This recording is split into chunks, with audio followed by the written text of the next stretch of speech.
I honestly wish I could get those years back. I really do. So I'm trying to be more relaxed and comfortable when I come on camera, because sometimes I tend to just be so uptight. And the more I do this is the more comfortable I get, and the more comfortable I feel and more confident I feel. So I'm feeling confident and I'm feeling more comfortable today, and I'm looking at my viewfinder, so I apologize. So today I felt it necessary to create this video, and pardon me.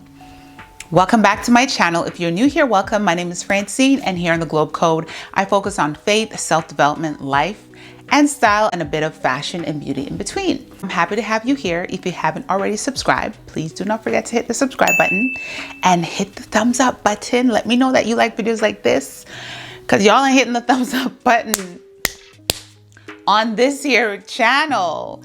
The videos aren't getting pushed out to the algorithm, so I'm asking you please to support this channel. It's a small channel, it's a growing channel, and I'm just asking for your support. I'm also asking for you to share your comments, like leave your comments when you watch a video. If there's something that resonates with you, I ask you to share your opinion in the comments below. It's free, you don't have to feel afraid. I respond to everybody. So now that we have that in the way, without further ado, today we're going to talk about a few things I wish I never did in my 30s. So I created a video a few weeks back, maybe a month or so, about things I wish I knew in my 30s. That video did pretty well on TikTok. People are still liking it. So I was like, let me talk about a few things that I wish I didn't do in my 30s. Because there's a lot, but I think I only created maybe 11, and I'm gonna go through them really quickly. So number one, compare myself to others. That also includes compare myself to other people on social media. I'm telling you, social media will make you feel inferior. It'll make you feel like you have not done anything in life. Social media will make you feel like you are no good when you look at other people. And what I've learned, for one, it's to not compare yourself to people, because you never know what they have gone through to get to where they are. First of all, it's a highlight reel, what you're seeing online. You're not seeing the full picture, and you desire a life without knowing what's going on. You don't even know the full picture. You see me here sitting in front of this, you don't know what's going on behind my door, or the chaos that's going on in my room, but I look at it, I see it, it looks good, I desire it, I want it. Sometimes I would just have to take a break from social media, because I'm gonna be so transparent with you. And I'm comfortable, so I'm gonna talk to you guys like I talk to like people on a regular day. Sometimes I'll see the houses that people live in, and I'm like, first of all, I'm like, Canada, like why are houses so expensive? Why can't I have a mansion like that? Like the people that live in Texas. But fun and joke aside, sometimes you look and see what people have. They may be able to take trips, or they may drive a certain car, or their house may look a certain way, or whatever it may be that you look at and see that you desire. Sometimes you wonder, like, God, I serve you. God, I am so faithful and I'm trying, and it just looks like it's not working out for me. And then I'm quickly humbled and reminded that I need to be grateful, because there's always someone that's worse than you. There's someone that's gonna look at your life and they're gonna be like, you're rich. I may not appreciate it, because I'm like, this is basic. But to someone who may not have anything remotely close to what I have, that is wealth and riches to them, right? So I think for me, it was getting to the point where I'm like, girl, wake up with a heart of gratitude and give God thanks for every little thing that you have, from the breath in your lungs to the very front door that you're able to push a key through, or not even a key, a keyless entry. Okay? Some people ain't got a front door. So I just wish I didn't waste my time comparing myself to people and not looking at the blessings that I have, because when you are looking in someone else's backyard, honey, baby, you're missing your blessings. And God could really quickly strip you from all those things if you want to have a heart of ungratefulness. So I'm telling myself this and reminding myself, I'm telling you to always lead with a heart of gratitude, because it could always be worse. We all learning today. Okay, next thing is staying in a relationship longer than I needed to. and staying in a relationship that was toxic because I loved the person. So loving someone doesn't mean that they're good for you. I ignored all the red flags. I struggled when it came to love and being loved and having an example of what a love from a man should look like. I struggled with that. So I was looking for love in the wrong place. Or places. So when someone came along and they gave me attention, or they wanted to hang out with me, or they found me sexy, or they found me beautiful, or found me a certain way, you're smart, you're this, for whatever reason this person gravitated to me, I think I got to the point where I was so comfortable with the fact that I was feeling loved by this person that I missed all the signs where I stopped loving me. So the love from the individual was far more important than the love that I had for myself, which was really a bad place to be in. I gotta love myself more than the love that I'm seeking or desire from someone else. And the truth be told is I was already loved because my Heavenly Father loves me. Jesus loved me, this I know, for the Bible told me so. But I wasn't thinking that. I was like, I want the natural love. I want the real love from a man. I want him to love me. But really and truly, that was lust, not love. That was me wanting to feel loved by someone who didn't have the capacity to give it to me. Because in order for you to love somebody unconditionally and truly love someone, you have to first love yourself. In order for you to give something to someone, you have to already have it. So it's more so I feel I'm getting the attention or getting the phone calls or whatever it may have been disguised as. It was whatever I was feeling. It was disguised as love, but it wasn't love, because I know what love is supposed to be. You can find that in the Bible right here.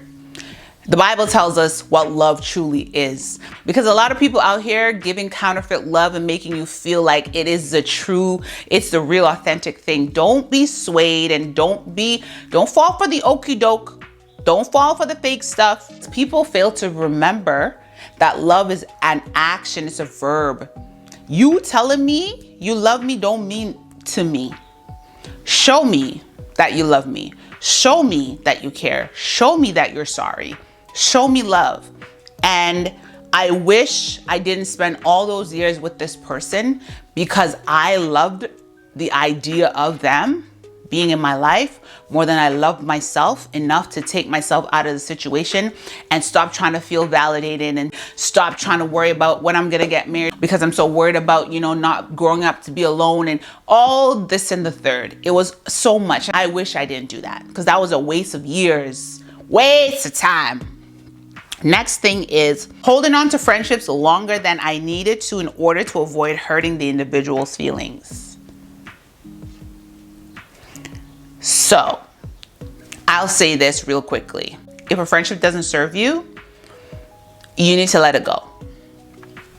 I think that as people, we like the idea of being liked or being loved or being accepted. We all want to be liked by people, but truth be told is everyone's not going to like you. And that is okay. And for me, I don't want everyone to like me because I'm not everyone's cup of tea. But there were some friendships that I held on to and held on to longer than I needed to. And there's some people that came into my life that should have never been my friend. I should have never even called them a friend. And I've learned to distinguish people and put them into their respective categories. Like you're an acquaintance or you're a colleague or you're a coworker, and you're not a friend, you're family, you're a relative. You got to learn to compartmentalize people and put them in the respectful places. And I wish I did that earlier, because I would have saved myself a lot of heartache. I would have saved myself a lot of stress. I'd have saved myself a lot of time. So I'm going to tell you this. Just take an analysis of the people in your life and be honest to yourself. Is this person like a real friend? Are they really truly a friend to me? Or do I just keep them around? I'm just hoarding them because, it makes me feel good about myself. Feeling like I'm wanted and I'm liked by somebody. If it's not serving you, if the friendship's going nowhere, if they don't add value to your life, what's the point? Some friends are anchors. And I don't mean anchors in the good way. Because anchor is supposed to be a support of some sort, but an anchor can also hold you back from going where you need to go. Like if you're trying to move that boat and the anchor is stuck down there, somebody got to go and pull it out so that you can start your journey. And some people are anchors in their weights and they're pulling you down. You need to let them go. I'm here to tell you that. Next thing is allow people to change my mind because I felt bad about how they would feel. And this comes in conjunction with not saying no enough and sticking with my no. Let my yes be yes and my no be no. If you guys watched my previous video, I'd say that this is something that you need to start doing immediately. And I didn't do that. Sometimes I would say, I can't come to that event. And I don't feel like you have to give an explanation. If you say no, people need to just respect your no and just accept that. Like if I say no, I can't do something or I can't be somewhere, why do I have to give you an explanation?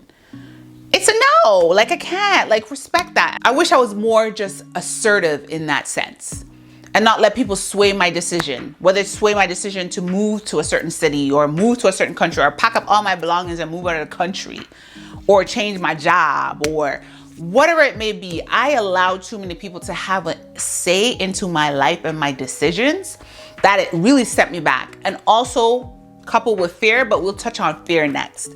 But I allowed that, and I think this comes in conjunction with just keep your business to yourself, keep your business private, keep your mouth shut, don't tell people what your next move is.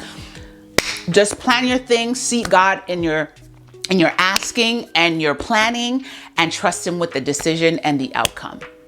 That's all I can tell you. And that's how I'm living my life. Seek God in everything that you do. Don't seek from people. I understand if you have your partner and I understand if you have your family and you need to like talk to them about it, but seek God first before you seek other people's advice, because God will not steer you the wrong way. Other people will, because people are haters. We know this. Living from a place of fear, that's something that I championed. Like fear was a huge factor in my life. Like I wouldn't do this, I wouldn't do that because I was fearful what people would think, what people would say, how I looked at people. Even when it came to doing ministry work, I felt like, oh, I was gonna be judged because I'm like, well, that girl, she had a child out of wedlock. Oh, she's still fornicating. So who is she to talk to anyone about God and how to live your life and so on and so forth. And fear of failing, because I failed a lot in life and I was just crippled by the thought of fear, because fear is not real, guys. Fear is not a real thing. If we could understand this, it's an illusion. It's not real.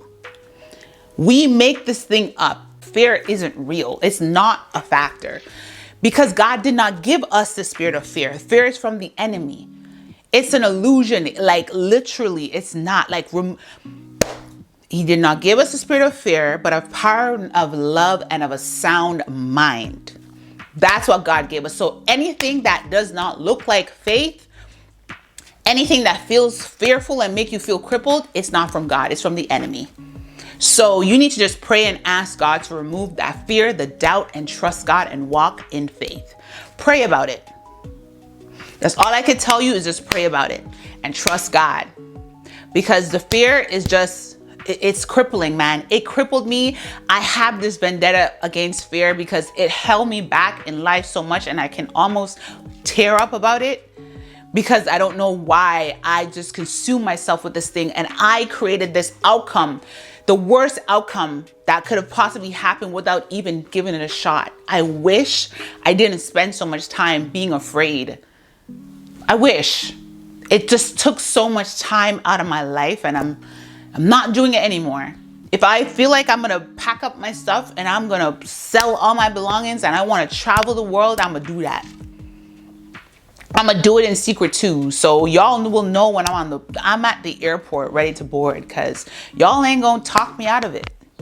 Because people will talk you out of stuff. No, I'm gonna stick to it and I'm gonna trust God and I'm gonna move by faith. That's what I'm gonna do. The next thing, listen to people's advice instead of following my own gut. My gut has never steered me the wrong way, but people have.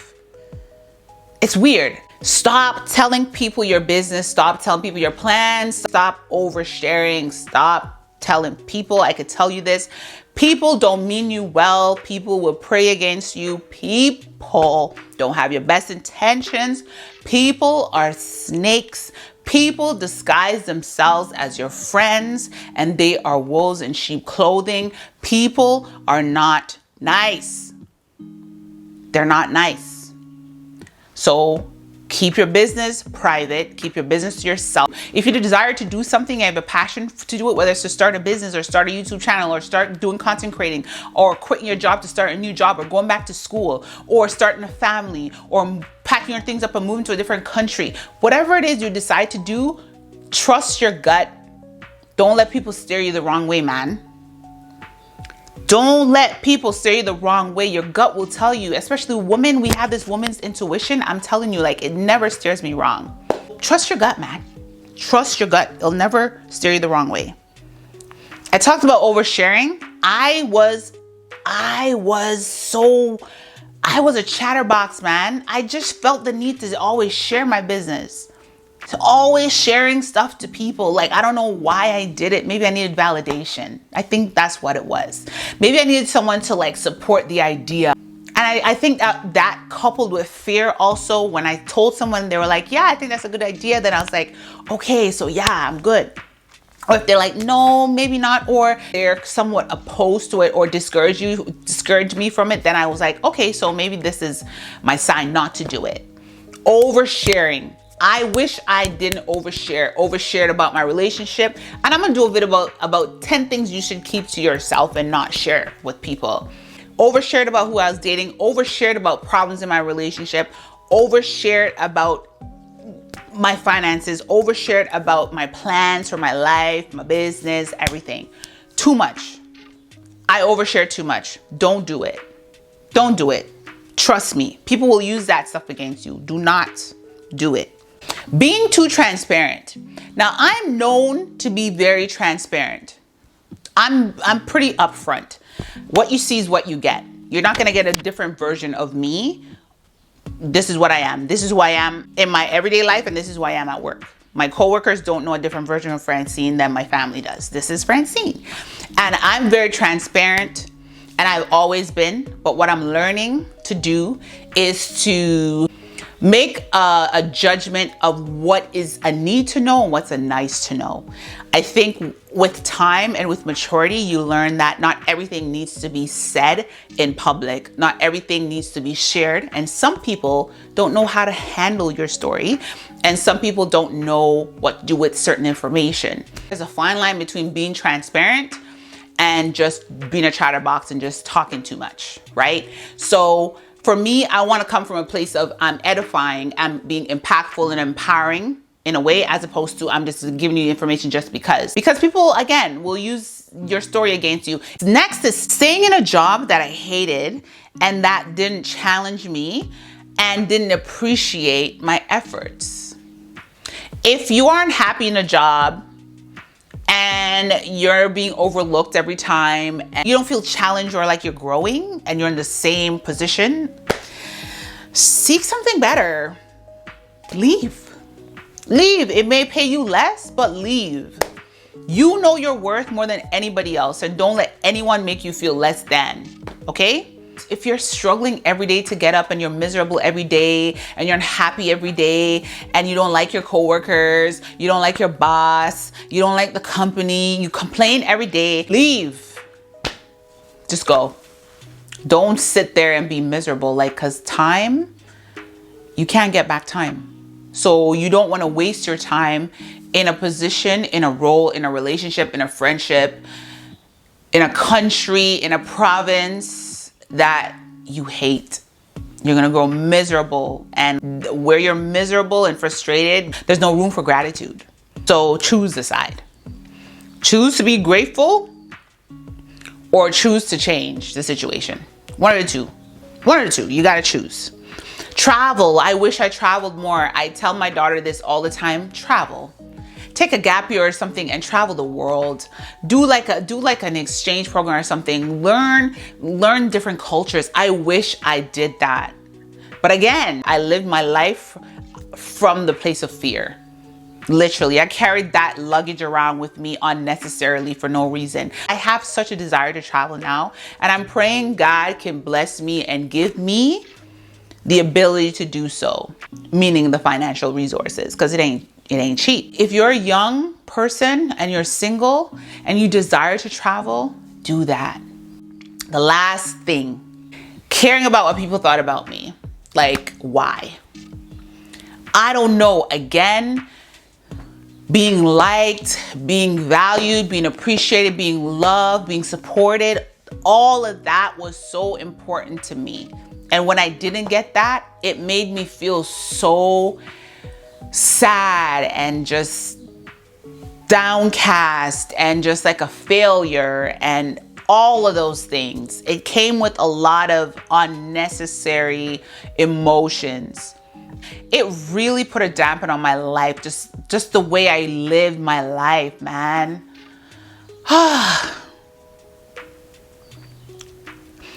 I honestly wish I could get those years back. I really do. Because people are going to say what they want to say anyways. They're going to say it behind your back most of the times. Just let people do and say what they want to say and just live your life. Live your life. It doesn't matter what anyone has to say. Live your life. Life was made to be lived. It doesn't matter. They're not paying your bills. Okay? If you need help with something, they're going to tell you they can't help you anyways. Why does it matter what people think or say?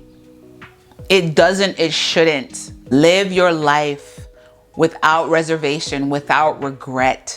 At this point in my life, I don't care what anyone has to say about me, how I look, how I sound, how I dress. I let the Holy Spirit lead me. And that's all I have for you guys today.